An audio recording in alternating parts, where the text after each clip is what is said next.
It is time for the regular season finale edition of State Champs Indiana Extra Point, presented by Lawrence Technological University.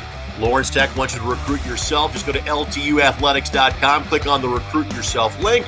Academic and athletic scholarships are available in over 24 varsity sports, including football. Week 9 and the regular season now in the rearview mirror. It is on to the playoffs for everybody in 1A, 2A, 3A, and 4A. A handful of 5A teams play this week. The majority of 5A and all of 6A get a week to prepare for their 5-week chase to Lucas Oil Stadium as of October the 29th. My name is Greg Rakestraw from the ISC Sports Network, joined as always by Bob Stambazze, affectionately known as The Baz from 105.9 The Bash in Wabash and Peru. Hello, my friend. How you doing? Just peachy again. I mean, it's been that way for 9 weeks. What a great season we've had. And I'm telling you, chomping at the bit to get to the playoffs. Each of us had a massive game in our backyard to talk about that neither one of us did. So let's start with the game that you had on Friday night. Well, we actually had a sloppy game, as most teams did in the great state of Indiana, where Northfield come out slow against North Miami. As Coach Baker and I talked after the game, he had a come to Jesus meeting with these players, and they come out in the second half and put it away quickly, and a lot of the younger pups got to play as Northfield defeated North Miami by the score of 35-0.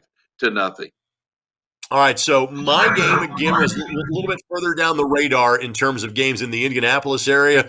Turned out to be a really cool story. Going in, the story was Lawrence North.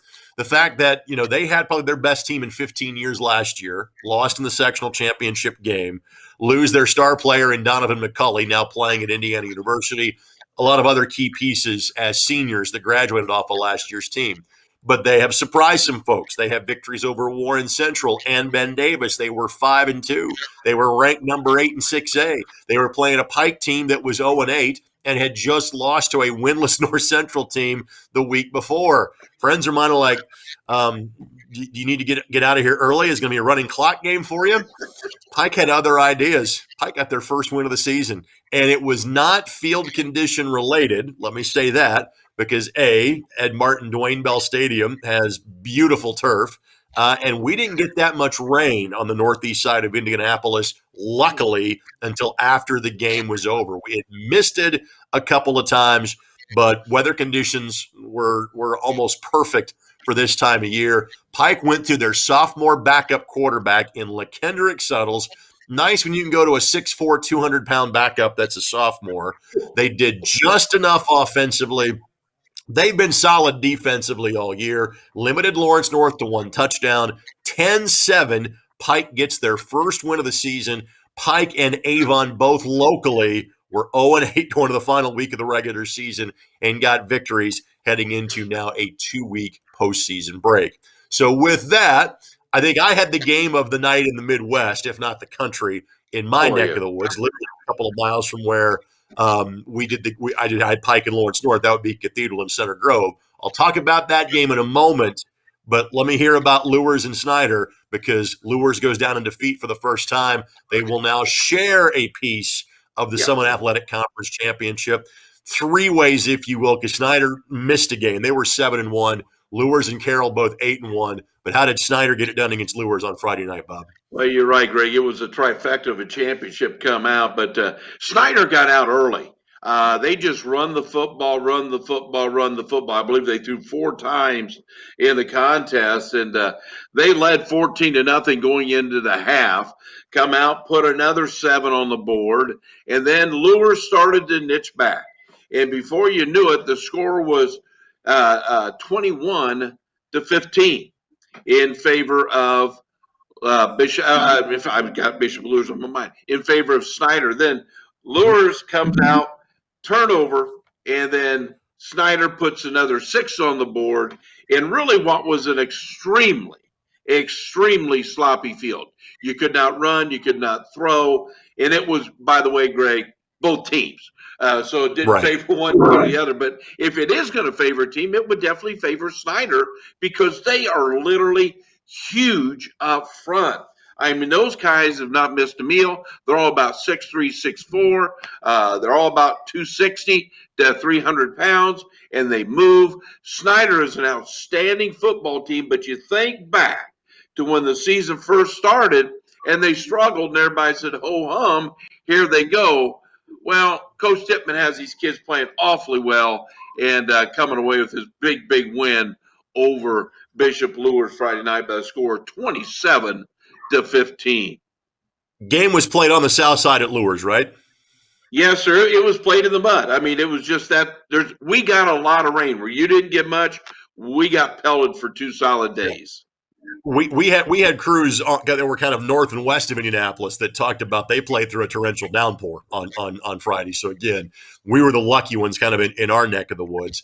And again, being able to play on turf. And I asked the question about Lures, and I thought that was the case. But I remember Mm-hmm. back to the semi-state 3 years ago where West Lafayette had to scramble and come from behind to beat Lures on their way to a state championship. That West Lafayette team, of course, featuring George Karloftis, who had himself a day on Saturday in Purdue's upset of then Yeah. number 2 Iowa. But again, it is a larger debate to be had. And again, I think for the most part in 1A, 2A, 3A, and you even just kind of assume, hey, there's going to be a handful of schools that have turf, but on nights like that, you're going to be playing in the mud. Obviously, in the SAC, because you have a range of enrollments and frankly resources available, it varies from school to school in terms of what you're going to have, from a facilities standpoint. Almost as big of a part of the conversation as Center Grove 6A number 1, and in some polls as high as number 8 in the country, beat 5A number 1 Cathedral by a score of 21-6. Cathedral led 6-0 midway through the third quarter. Drew Wheat pops a 67-yard run. Center Grove scores. They score again. They then scored in the final minute. That game was not a 2-score game. It was really a 1-score game and a low-scoring game. But Cathedral plays their games down the street at what used to be Arlington High School.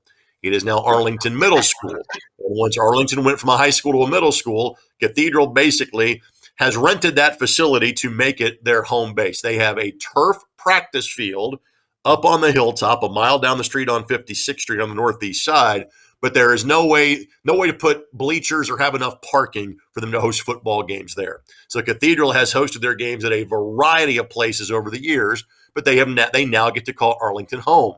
They have put in some significant resources to try to make that grass field better, and largely it is. But I have done enough games there over the years where I know that if it rains for a couple of days, that turns into the county tractor pull, and that is exactly what happened. Now, do I think it benefited either team in that game on Friday night? No. Or if it benefited a team, it probably benefited the visiting team. And when that's the case, you don't feel as bad about it. Like, for example, like if I'm Lures, again, they are the home team here. But clearly, I'm not saying they're going to beat Snyder, but if you say, all right, you have a very slick and wet field and muddy field, that's going to benefit the team that has the size advantage. Distinctly, that was Snyder in that game on Friday night. You wouldn't say that about Cathedral and Center Grove. Maybe Center Grove is slightly a bigger football team, but these are the 2 top teams in the state, so it's a little bit different. So I understand so much of the conversation because we simply, at least in the Indianapolis area, hardly ever see mud-stained football uniforms anymore on Friday nights. It just doesn't happen. Virtually everyone, not just the 6As, virtually everybody plays on a turf facility. So I understand talking about it, but at the same time, I wanted to kind of make clear in this forum, I don't think that's the reason Center Grove won the football game. Center Grove simply was the better team on Friday night. Yeah, I mean, you bring up the fact up here. Fort Wayne is in the process, Greg, of every year putting a turf field in one of the city schools in Fort Sure. Wayne.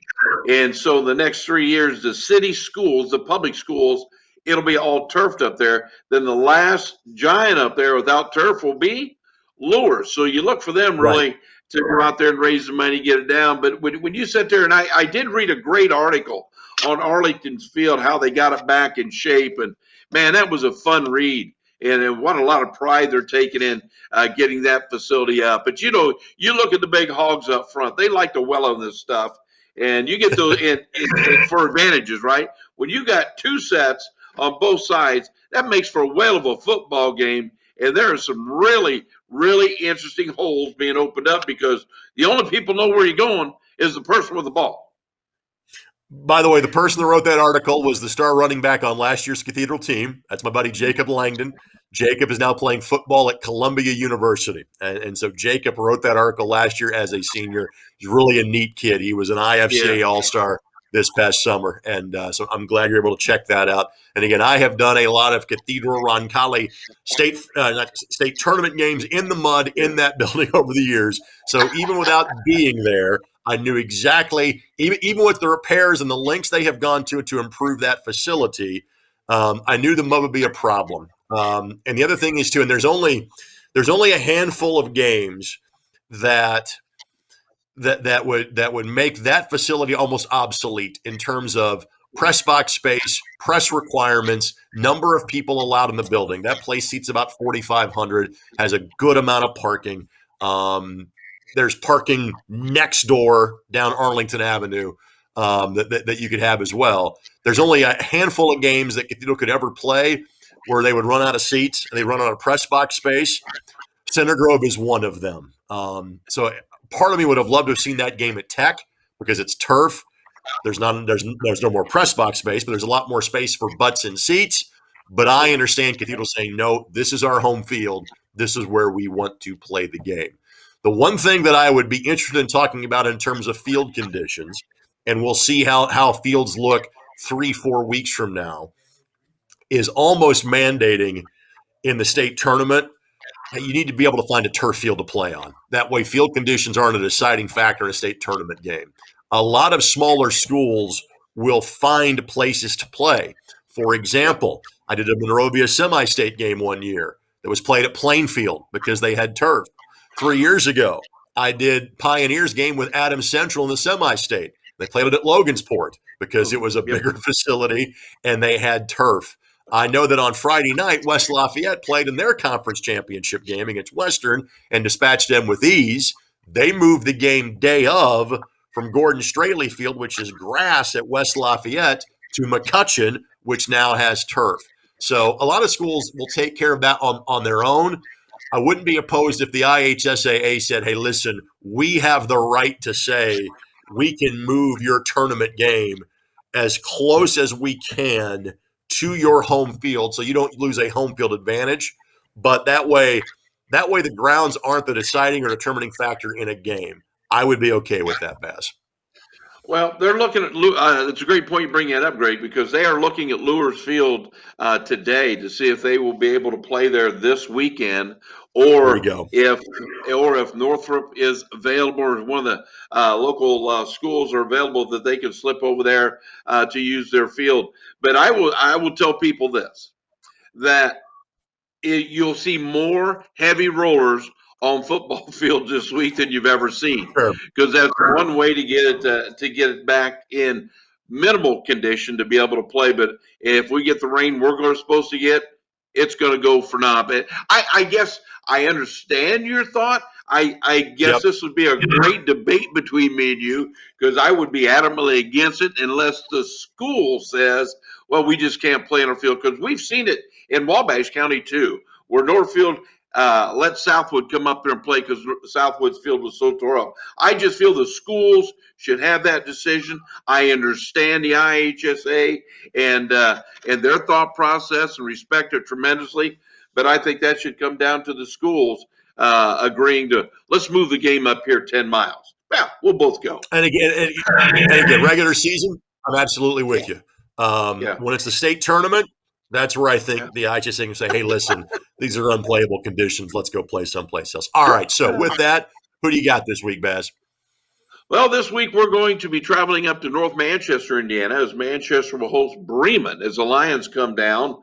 This should be a slobber knocker because Manchester's really started to hit people and play good football. Now, they took a tough one on the chin against a good Peru team last Friday night, but I think Coach Brandon, we will have his team ready to go. I'll be quite frank with you. I look for the upset in this one, Manchester to come away because the kids are fast and they are very physical. All right, the game that I will have on Friday night will be what I think is the best game in the state, again, knowing it's a more limited supply size in terms of only a handful of 5A teams are playing, no 6A teams are playing.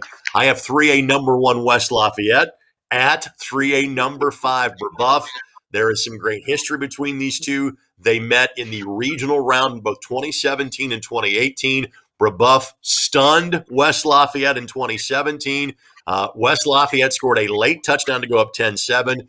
Brebeuf on a kickoff did a reverse, and that young man, Miles McFarland, took it all the way to the house for a touchdown. Brebeuf would win and make it to the state championship game where they would lose to Evansville Memorial. The next year, West Lafayette hosted Brebeuf and won by a couple of scores. I think it was 24-10.